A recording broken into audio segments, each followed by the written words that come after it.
কাঁচা আম ফুরিয়ে যাওয়ার আগেই কাঁচা আমের মুরব্বাটা বানিয়ে নিন। আর এই মুরব্বাটা একদম সহজ এবং খুবই অল্প সময়ে মুরব্বাটা কমপ্লিট করা যায়। আর এতে কিন্তু সময় খুবই কম লাগে, যখন তখন এটা খুব অল্প সময়ের মধ্যে করে নিতে পারবেন। হ্যালো এভরিওয়ান, আসসালামু আলাইকুম। আমি ইভা আবারও চলে এসেছি আপনাদের মাঝে নতুন আরেকটি রেসিপি নিয়ে। আশা করি আমার রেসিপিটি ভালো লাগবে। আর এই কাঁচা আমের আমসত্ত্বটা একবার দিয়ে রাখে কিন্তু বছর জুড়ে আপনারা খেতে পারবেন। খুবই মজার এবং সুস্বাদু এই কাঁচা আমের মুরব্বাটা। তো আমি আর কথা বেশি না বাড়িয়ে চলুন তাহলে সরাসরি চলে যাচ্ছি মূল রেসিপিতে। খুবই অল্প সময়ে আপনারা এটা করে নিতে পারবেন। আর এই মুরব্বাগুলো খুবই টেস্ট এবং মজাদার হয়ে থাকে। এখানে কাঁচা আমের মুরব্বার জন্য আমি এখানে কিছু পরিমাণ আম নিয়ে নিয়েছি। আর আমগুলোকে এবার ছুলে টুকরো টুকরো করে নেব।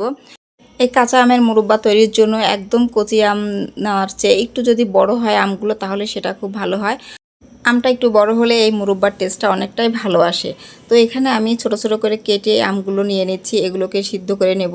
আর এই আমগুলো কিন্তু বেশি একটা নষ্ট হয় না, জাস্ট এভাবে একটু কেটে ছোট ছোট করে টুকরো করে নিলে ভালো হয়। তো এখানে সবগুলো কাটা হয়ে গেছে আমার। এবারে আমি একটু 2-3 বার একটু পানি দিয়ে একটু ধুয়ে নেব। আর প্রথমবার একটু পানি দিয়ে একটু ভিজিয়ে রাখতে হবে, তাহলে এর মধ্যে যে কষটা সেটা বেরিয়ে আসবে। তো এখানে ধোয়া হয়ে যাওয়ার পরে এখানে আমি আলাদা একটা পাত্রে আমি কিছুটা পানি গরম দিয়েছি এবং এতে কিছুটা লবণ এবং হলুদ দিয়েছি। পানিটা যখন উতলায় যাবে ঠিক সেই মুহূর্তে আমি আমগুলো দিয়ে দিচ্ছি। আমগুলো এভাবে দিয়ে হাই ফ্লেমে 3 থেকে 4 মিনিট কিংবা 5 মিনিট জাল করলে কিন্তু ভালোভাবে সিদ্ধ হয়ে যাবে। তারপরে এরকম একটা স্টিনার সাহায্যে একটু সেঁকে নিতে হবে, যাতে এক্সট্রা পানিগুলো নিচের দিকে ঝরে যায়।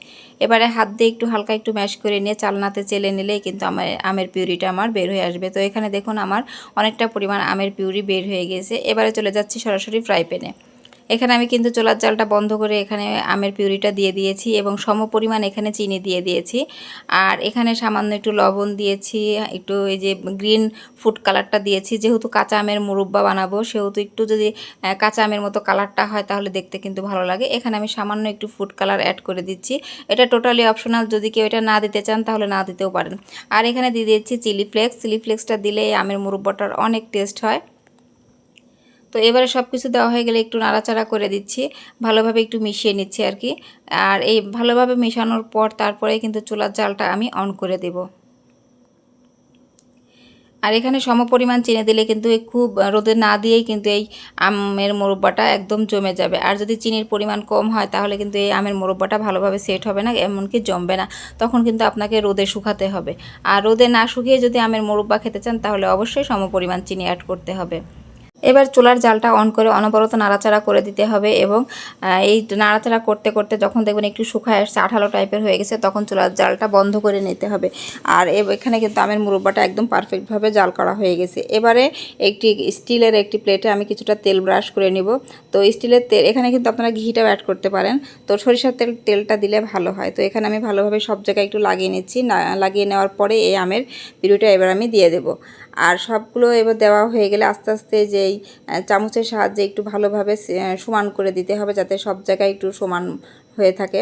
আর এইভাবে সমস্ত জায়গাটা ভালোভাবে দেওয়ার পরে কিন্তু এভাবে মিশিয়ে দেওয়া হয়ে গেলে, সমান করা হয়ে গেলে এটা রেখে দিতে হবে। তো এটা নর্মালভাবে রেখে দিলে কিন্তু আপনার একদিনের মধ্যে এটা সুন্দরভাবে সেট হয়ে আসবে। এবং দেখুন এখানে কিন্তু সাইড থেকে উঠেও যাচ্ছে। আর যাদের এরকম জমবে না তারা কিন্তু অবশ্যই রোদে দেবেন, রোদে দিলে একটা আবার ঠিক হয়ে যাবে। তো এখানে আমার মাশাআল্লাহ আমের মুরব্বাটা হয়ে গেছে। এবার আমি একটু পিসেস করে কেটে নেব। আর এখানে আমি স্কোয়ার সাইজ করে কেটে নিচ্ছি। আর যে যেটা পছন্দ করবেন ঠিক সেভাবে কিন্তু কেটে নিতে পারবেন।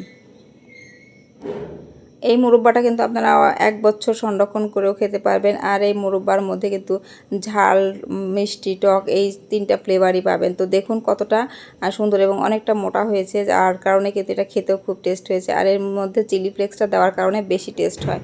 তো এবারে আমি এভাবে দেখুন কেটে নিয়ে এবার এগুলোকে আমি সংরক্ষণ করে রেখে দিয়ে কিন্তু 1 বছর পর্যন্ত খেতে পারবো। তো প্রত্যেকটা পিস দেখুন কতটা সুন্দর হয়েছে। এভাবে যদি আপনারা মুরব্বা বানিয়ে সারা বছর সংরক্ষণ করে খেতে চান তাহলে কিন্তু আজই কাঁচা আম ফুরিয়ে যাওয়ার আগেই এই মুরব্বাটা বানিয়ে নিতে হবে। তো আজকের মতো এখানেই বিদায় নিচ্ছি। সবাই ভালো থাকবেন, সুস্থ থাকবেন। আল্লাহ হাফেজ।